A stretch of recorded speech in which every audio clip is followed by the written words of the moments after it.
Dear friends, welcome to Biblical పరివర్తన once again September 22కి చెందినటువంటి వాక్య భాగం 2 కొరింథీ 11వ అధ్యాయం. బలహీనతలను బట్టి గొప్పగా చెప్పుకొనుట ఎక్కడన్నా లోకంలో చూస్తామా? ఎగ్జాక్ట్గా అదే పౌలు చేశాడు. ప్రార్థన చేసుకుందాం. May the words of my mouth and the meditation of our hearts be acceptable in thy sight, our rock and redeemer. Amen.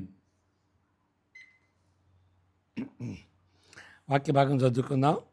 ఇది పెద్ద భాగం కాబట్టి మనం దేని మీద అయితే కామెంట్ చేస్తున్నాడో ఆ వాక్య భాగం గురించి దాన్నే చదువుకుందాం.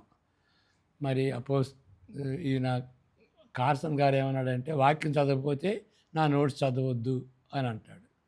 కాబట్టి మనం దాని గురించి వాక్యం చదివితే టైం అవుతుందని మనం ఆతృత పడకూడదు. వాక్యాన్ని ఎట్లా అర్థం చేసుకోవాలి అని మన గురైతే వాక్యం చదవకపోతే ఎట్లాగూ. 11వ అధ్యాయం 16 నుండి 33 వరకు. నేను అవివేకినని ఎవడునూ తలంచవద్దని మరలా చెప్పుచున్నాను. అట్లు తలంచిన ఎడల నేను కొంచెము అతిశయపడినట్లు నన్ను అవివేకినట్లుగానే చేర్చుకొనుడి. నేను చెప్పుతున్నది ప్రభువు మాట ప్రకారము చెప్పుటలేదు కానీ ఇట్లు అతిశయపడుటకు ఆధారం కలిగి అవివేకి వలె చెప్పుతున్నాను. ఫులిష్ అని అంటారు. అనేకులు శరీర విషయంలో అతిశయపడుతున్నారు కనుక నేనును అలాగే అతిశయపడుతున్నాను, లైక్ ఎ ఫూల్. మీరు వివేకులయ్యుండి సంతోషముగా అవివేకులను సహించుతున్నారు. ఒకడు మిమ్మును దాస్యమునకు లోపరచినను, ఒకడు మిమ్ము మింగివేసినను, ఒకడు మిమ్ము వశపరుచుకొనినను, ఒకడు తన్ను గొప్ప చేసుకునను, ఒకడు ముఖము మీద మిమ్మను కొట్టినను మీరు సహించుతున్నారు. మేము బలహీనలమై ఉన్నట్టు అవమానముగా మాట్లాడుతున్నాను. ఏ విషయమందు ఎవడైనా ధైర్యం కలిగి ఉన్నాడో ఆ విషయమందు నేను కూడా ధైర్యం కలిగిన వాడను. అవివేకముగా మాట్లాడుతున్నాను సుమా. వారు హెబ్రీయులా? నేను హెబ్రీయుడనే. వారు ఇశ్రాయేలీయులా? నేను ఇశ్రాయేలుడని. వారు అబ్రహాం సంతానమా?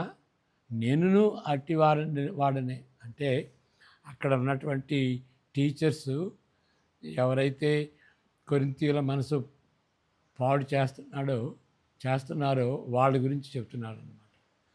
వారు క్రీస్తు పరిచారకులా? వెరివాని వలె మాట్లాడుతున్నాను. నేనును మరి ఎక్కువగా క్రీస్తు పరిచారకుడను. మరి విశేషంగా ప్రయాసపడితిని. మరి అనేక పర్యాయములు చెరసాలలో ఉంటిని. అపరిమితగా దెబ్బలు తింటిని. అనేక మారులు ప్రాణాపాయములలో ఉంటిని.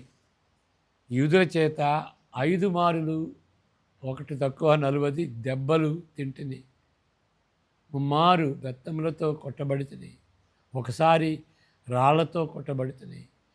3 మారు ఓడ పగిలి శ్రమపడితిని. ఒక రాత్రి భాగాళ్ళు సముద్రములో గడిపితిని. అనేక పర్యాయములు ప్రయాణములలోను, నదుల వలనైనను ఆపదలలోను, దొంగల వలనైనను ఆపదలలోను, నా స్వజనుల వలన నేను ఆపదలోను, అన్యజనుల వలనైనను ఆపదల్లోను.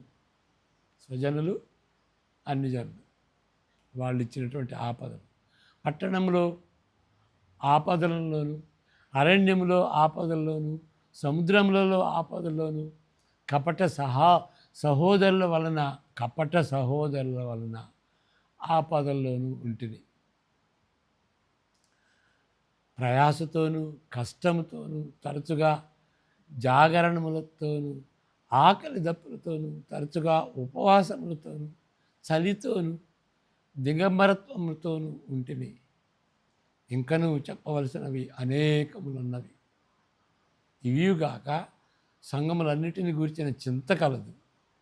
ఈ భారము దినదినమును నాకు కలుగుతున్నది. ఎవడైనను బలహీనుడాయనా, నేనును బలహీనుడను కానా? ఎవడైనను త్రొక్కుపడినా తొట్టుపడినా నాకును మంట కలుగదా? వలసి ఉంటే నేను నా బలహీనత విషయమైన సంగతులను గూర్చి అతిశయపడుదును. నేను అబద్ధమాడుట లేదని నిరంతరము స్తుతింపబడుతున్న మన ప్రభువకు యేసు యొక్క తండ్రి అయిన దేవుడు ఎరుగును. 33 వరకు. దమస్కులో అరెత అను రాజు క్రింద ఉన్న అధిపతి నన్ను పట్టగోరి కావలించి దమస్కీయుల పట్టణమును భద్రము చేశాను. అప్పుడు నేను కిటికీ గుండా గోడ మీద నుండి గంపలో దింపబడి అతని చేతిలో నుండి తప్పించుకొని పోతుంది. చాలా గంభీరమైనటువంటి విషయాలు, కానీ సమయం లేదు కాబట్టి ఒక పేజీలోనే అన్నీ చెప్పాలి కాబట్టి మనం 3-4 విషయాలే మనం గ్రహించుకుందాం.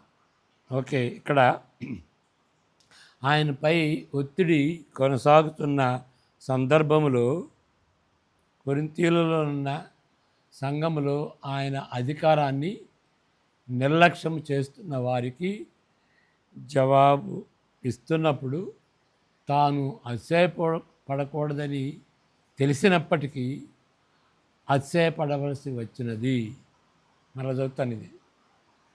ఆయనపై ఒత్తిడి కొనసాగుతున్న సందర్భంలో కొరింథీలోనున్న సంఘములో ఆయన అధికారాన్ని నిర్లక్ష్యం చేస్తున్న వారికి జవాబు ఇస్తున్నప్పుడు ఆయన ఏం చేస్తున్నాడు?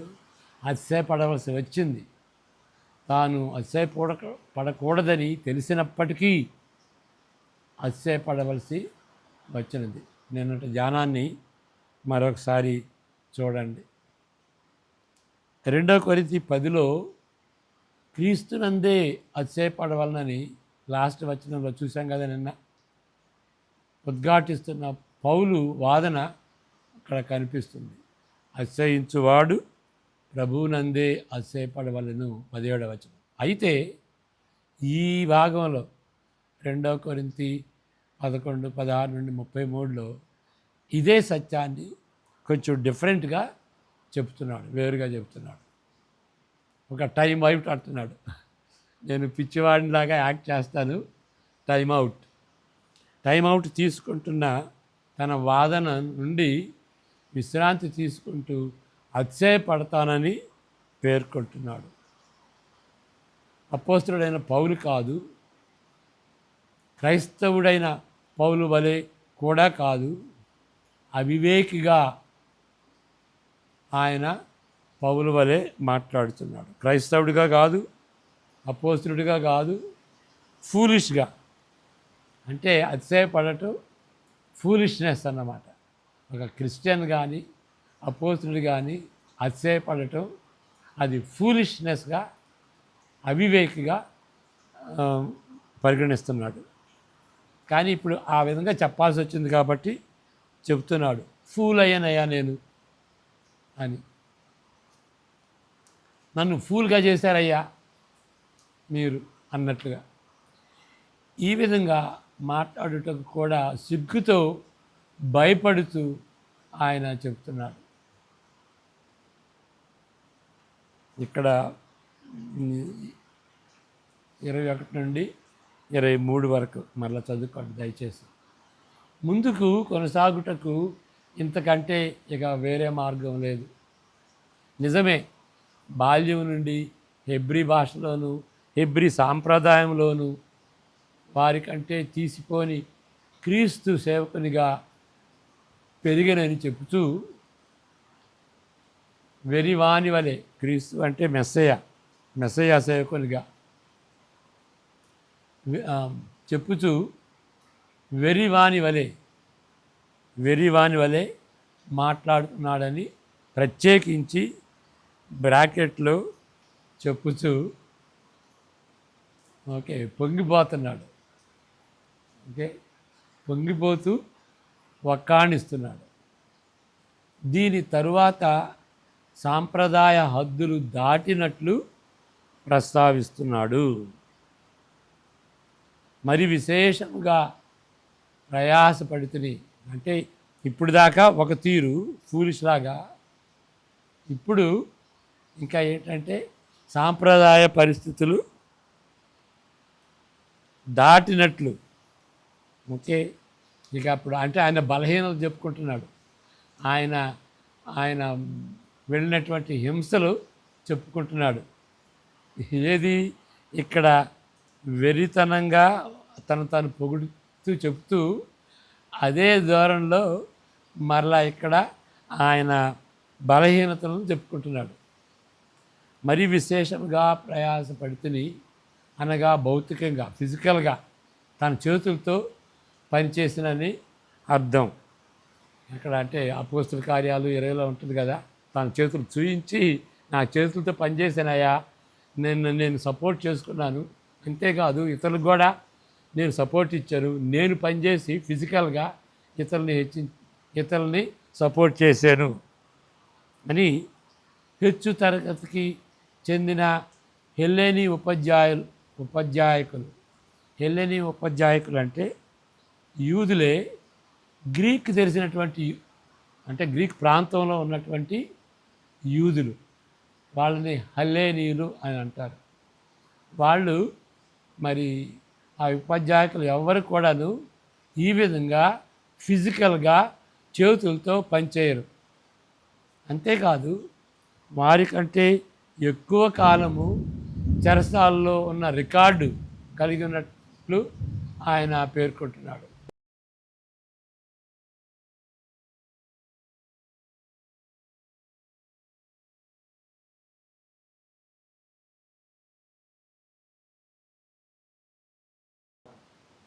వాళ్ళకంటే ఆ ఫాల్స్ టీచర్స్ కంటే ఎక్కువ కాలం చెరసాల్లో ఉన్న రికార్డు కూడా ఆయనకు ఉన్నాయి.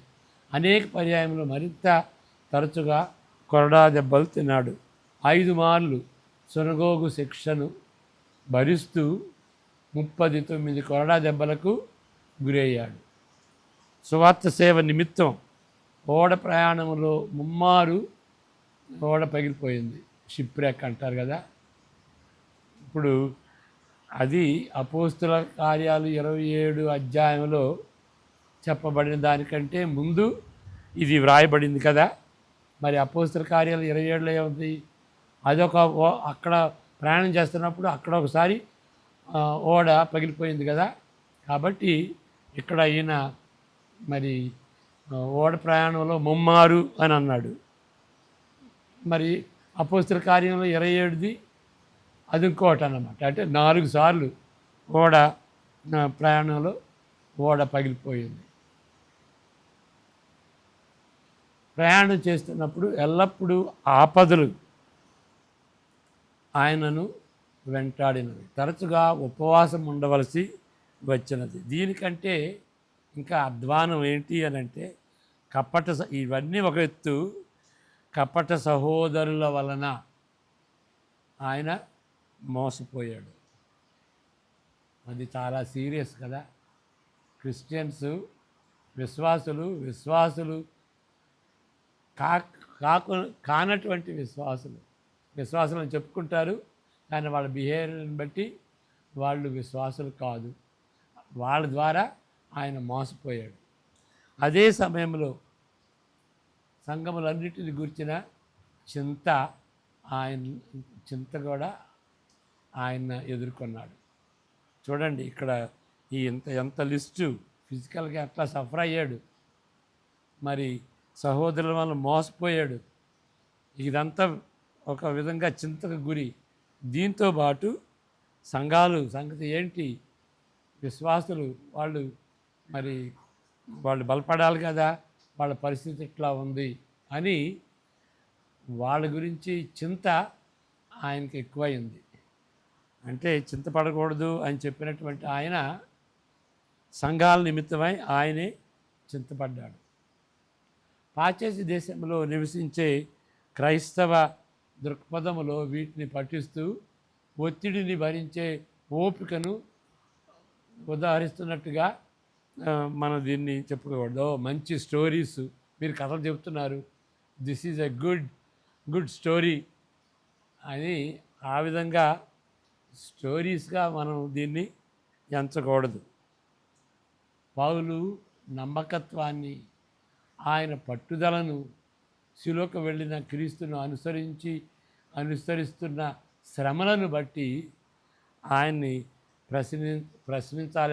ప్రశంసించాలే కానీ ఆయన మంచి స్టోరీస్ అండి ఆయన దగ్గర ఉంటాయి అని చెప్పుకోసుకుని స్టోరీస్ లాగా వినకూడదు. ఆయన్ని ఇలాంటి కష్టాల్లో వెళ్ళి పట్టుదలగా వెళ్ళి యేసుక్రీస్తుని అనుసరిస్తూ యేసుక్రీస్తు శిలువ మార్గాన్ని పట్టాడు అని ఆయన్ని మనం ప్రశంసించాలి. ఆయన ప్రత్యర్థులు అపోజిట్స్ మాత్రము ఈ డంబములన్నీ ఆయన బలహీనతలుగాను ఆయన వెర్రితనములకు నిదర్శనములు అని తలస్తారు. వాళ్ళు ఏమంటారు, ఇవన్నీ బలహీనతలుగా ఎంచుతారు. ఆయనేమో నిజమైనటువంటి విశ్వాసులైతే ఆయన ప్రశంసించాలి. ఓకే, స్టోరీ టెల్లింగ్ కాదు, ప్రశంసించాలి. కొంతమంది ఆయన అపోజిట్స్ ఏమంటారు, ఇవన్నీ డంబాలండి, ఈయన బలహీనతలు కాదు, ఆయన వెర్రితనములకు నిదర్శనాలు అని అంటారు. అది ఎందుకు అలాంటి హింసలు ఎందుకు పడాలి, తెలివి తక్కువడు ఈయన, అందుకని శ్రమలు పడ్డాడు అని వాళ్ళు అనుకుంటారు. ఈ డంబాలు ఆయన చెప్పుకున్నదంతా కూడా డంబాలు కాదండి, ఈయన బలహీనతలు, ఆయన వెర్రితనం అని అనుకుంటారు. ఈ శ్రమలను తప్పించుకునే జ్ఞానం కూడా ఆయనకి లేదు అని వాళ్ళు తలస్తారు. కానీ మానవ డంబమును, అతిశయమును తలక్రిందులు చేయవలనని పౌలు నిశ్చయించుకున్నాడు.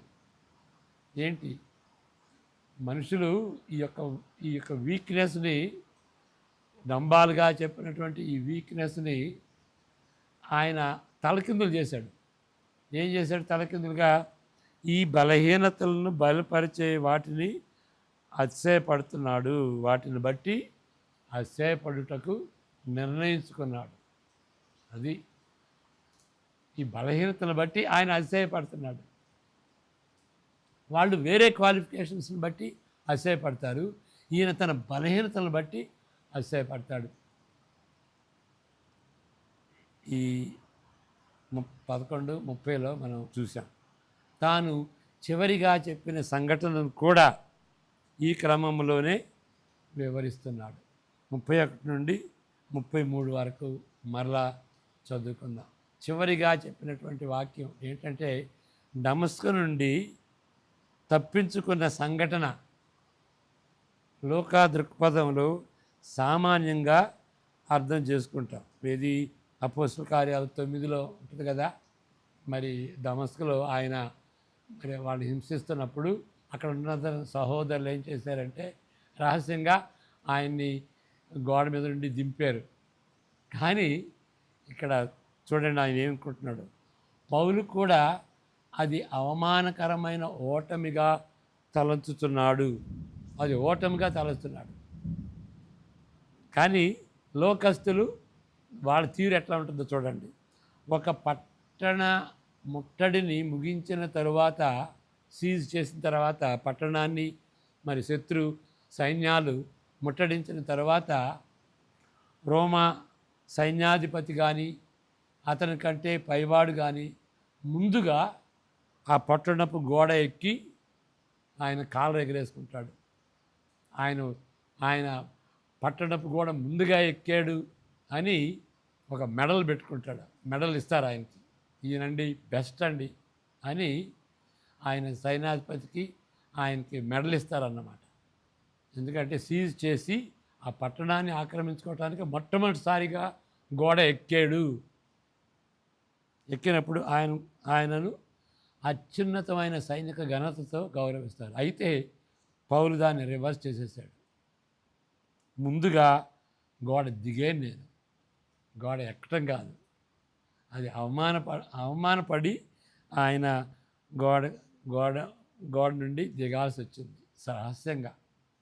అదైతే అది ఆయన దానికి ఆయన ఆ యొక్క అవమానాన్ని ఘనతగా ఎంచుకుంటున్నాడు. కాసం గారు అడిగేటువంటి ప్రశ్న ఏంటి అంటే, ఏ విధంగా మన బలహీనతల గురించి మనం గొప్పలు చెప్పుకుంటాం? ఓకే, మరి భక్సింగ్ గారు ఎప్పుడు ఆయన నత్తివాడు కదా, ఆయన తన నత్తి నేను నత్తివాడినండి అని చెప్పుకుంటాడు. మరి బైబిల్ని చింపేసేసానండి, అలాంటి దుర్మార్గుడిని, అలాంటి పాపిని అని చెప్పుకుంటాడు. అది బలహీనతలు, దాన్ని మరి గొప్పగా చెప్పుకుంటాం. కాబట్టి ఇది మనం ఆలోచించాలి. ఏ విధంగా మన బలహీనతలు చెప్పుకుంటూ దేవుని హెచ్చించడమే అదే ఘనత, అదే మనకు గొప్పతనం. ఆ విధంగా మనం ఆలోచించాలి. ఏ విధంగా చేస్తే దేవుని గొప్పతనాన్ని చూపించుతాం. ఇప్పుడు విలియం బార్క్లే ఒకటి అంటాడు, దేవుణ్ణి గొప్ప చేయటం 2 విధాలుగా చేయొచ్చు. ఒకటేంటంటే దేవుని హెచ్చించటం, లేకపోతే మనల్ని మనం తగ్గించుకోవటం. కాబట్టి దేవుని ఆయన హెచ్చిస్తే ఆయన హెచ్చింపబడతాడు. ఆయన అధిక స్తోత్రార్హుడు, కరుణ వాత్సల్యం కలిగినటువంటి వాడు, సత్య సంపూర్ణుడు అని, మరి సర్వాధికారి అని ఆ విధంగా ఆయన హెచ్చించవచ్చు. అది కాకుండా విరిగినటువంటి హృదయంతో నేను పాపిని, నా యొక్క ఆ పాపానికి పాపానికి ఆ జరిమానా, ఆ మరణం పొందవలసినటువంటి దానికి తగినటువంటి వాడిని, దేవుడు ఎంతో నాకు మేలు చేస్తే ఆయన నిర్లక్ష్యం చేశాను అని అనేక రీతులుగా మన బలహీనతల గురించి మనం చెప్పుకోవాలి. ఆ విధంగా చెప్పుకుంటే దేవుణ్ణి మనం మహిమపరుస్తాం. ఓకే, ఆ విధంగా చెప్పుకున్నటువంటి వాడు, తను తగ్గించుకున్నటువంటి వాడు, బలహీనతల గురించి, పాపాన్ని గురించి వేదన పడుతూ తనను తాను తగ్గించుకునేటువంటి వాని హృదయంలో దేవుడు ఉంటాడు. యెషయా 57:15 ఒకసారి చదువుకున్నాం, మరలా చదువుకున్నాం ఈ సందర్భంలో. అంటే విరిగి నలిగినటువంటి హృదయం. యెషయా 57:15. ఓకే, దాంతోపాటు మనం తర్వాత ఇంకా ఎఫ్ఎస్సి పత్రిక 3, ఇవన్నీ కూడాను మంచివి, గొప్పవి. అవన్నీ కూడాను అవి పెంటతో సమానం అంటాడు. ఓకే, అంటే చివరికి అంత గొప్ప అయినా కానీ ఆ గొప్పలు గొప్ప కాదండి, అవి పెంటతో సమానంగా ఎంచుకుంటాడన్నమాట. ఆ విధంగా బలహీనతలు ఇవి బలహీనతగా ఎంచుకుంటాడు. మనకున్నటువంటి క్వాలిఫికేషన్ కూడాను అవి బలహీనమైనవి అని తలస్తాడు. ఓకే, ప్రార్థన చేసుకుందాం. కొంచెం టెక్నికల్ డిఫికల్టీస్ అన్నవి, ప్రార్థన చేసుకుందాం. యెహోవా నిన్ను ఆశీర్వదించి కాపాడునుగాక. ఆయన తన సన్నిధి కాంతిని నీపై ఉదయింపజేసి నిన్ను కరుణించునుగాక. ఆయన తన సన్నిధి కాంతిని నీపై ప్రకాశింపజేసి నిన్ను, నీ ఇంటి వారిని ఇప్పుడు ఎల్లప్పుడూ మీ అందరికీ సమాధానం కలుగజేయునుగాక. ఆమెన్. God bless you.